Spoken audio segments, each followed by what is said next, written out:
প্ৰথমতে সকলোকে মই নমস্কাৰ জনাইছোঁ। আজি মই আপোনালোকৰ আগত বনাবলৈ লৈছোঁ কঁঠালৰ ভাজি। এই ভাজিখন বনাবলৈ খুবেই সহজ আৰু খাবলৈ খুবেই ভাল লগা হয়।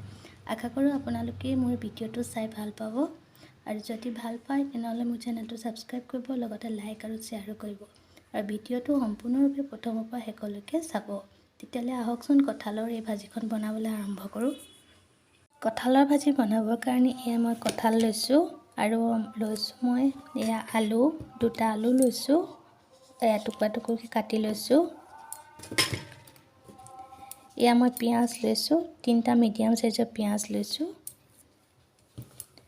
এয়া মই বিলাহী লৈছোঁ, 1টা বিলাহী। এয়া আদা নহৰু লৈছোঁ, আদা নহৰুখিনি মই ভালদৰে খুন্দি ল'ম আৰু এটা লৈছোঁ কেঁচা জলকীয়া আৰু মছলাৰ কাৰণে মই লৈছোঁ এয়া ধনিয়া গুড়ি, এয়া ভজা জিৰা গুড়ি, এয়া হালধি, এয়া কাশ্মীৰী লাল মিৰ্চ আৰু এয়া হৈছে নিমখ। তেতিয়াহ'লে আহকচোন আমি কঁঠালৰ ভাজিখন বনাবলৈ আৰম্ভ কৰোঁ। গৰম মছলাৰ ভিতৰত মই লৈছোঁ তেজপাত, ইলাচি, লং, দালচেনি, জালুক আৰু 2টামান জিৰা। এতিয়া মই এটা কুকাৰ লৈ লৈছোঁ, তাত মই কঁঠালখিনি দি দিছোঁ। এতিয়া অকণমান ইয়াত হালধি নিমখ দি দিম মই। অকণমান হালধি দিছোঁ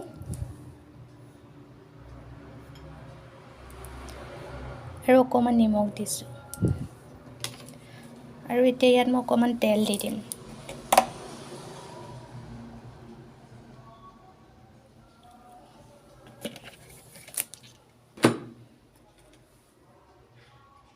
এতিয়া মই এগিলাচ পানী দি কঁঠালখিনি 2টা হুইচেল দি সিজাই ল'ম।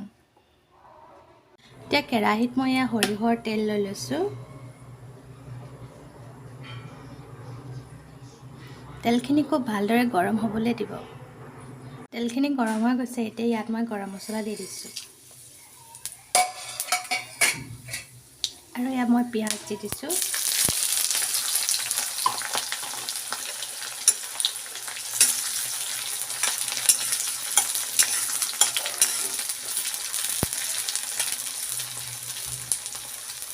অলপ সময় পিঁয়াজখিনি ৰঙচুৱা হোৱালৈকে ভাজি ল'ব। পিঁয়াজখিনি অকণমান ৰঙচুৱা নিচিনা হৈ গৈছে, এতিয়া ইয়াত মই আদা নহৰু দি দিছোঁ আৰু বিলাহীখিনিও দি দিছোঁ।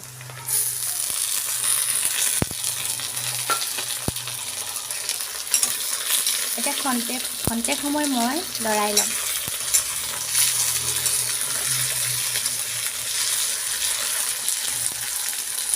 বিলাহীখিনি সিজি গৈছে, ইয়াত দেখিছেনে? এতিয়া ইয়াত মই মছলাবোৰ এটা এটাকৈ দি যাম। এচামুচ মই হালধি দিছোঁ,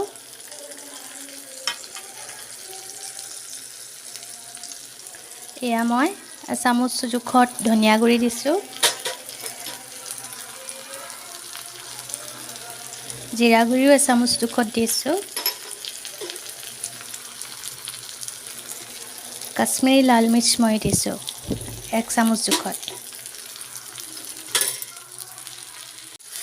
এতিয়া মই ইয়াত আলুকেইডোখৰ দি দিম।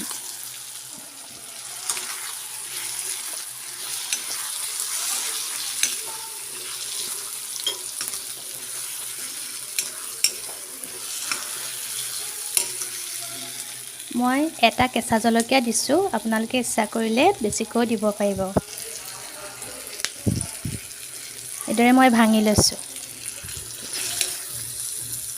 এতিয়া মই ইয়াত কঁঠালখিনি দি দিম। কঁঠালখিনি বইল কৰোঁতে যিখিনি পানী আছিলে সেই পানীখিনিও মই লগতে দি দিছোঁ। এতিয়া মই আন্দাজমতে ইয়াৰ ওপৰত নিমখ দি দিছোঁ আৰু খুব ভালদৰে এইদৰে মই লৰাই ল'ম।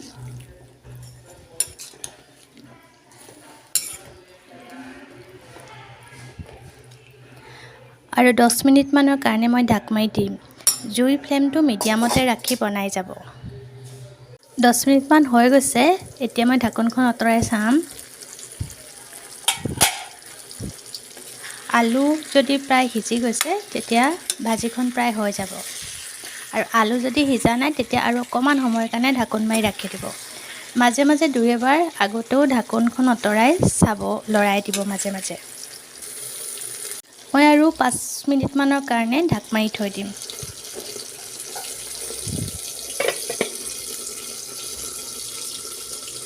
5 মিনিট হৈ গ'ল। এতিয়া মই ভাজিখন জুইৰ পৰা নমাই ৰাখিম। ভাজিখন হৈ গৈছে। কঁঠালৰ ভাজি এইদৰে বনালৈ খাবলৈ খুব ভাল লগা হয়। আশা কৰোঁ আপোনালোকে মোৰ এই ভিডিঅ'টো চাই ভাল পাইছে আৰু আপোনালোকে এবাৰ বনাই চাবচোন আৰু কেনেকুৱা পালে মোক কমেণ্ট কৰি জনাবলৈ নাপাহৰিব। আৰু আপোনালোকক অনুৰোধ জনাইছোঁ মোৰ চেনেলটো ছাবস্ক্ৰাইব কৰিব, লগতে লাইক আৰু শ্বেয়াৰ কৰিব। ধন্যবাদ।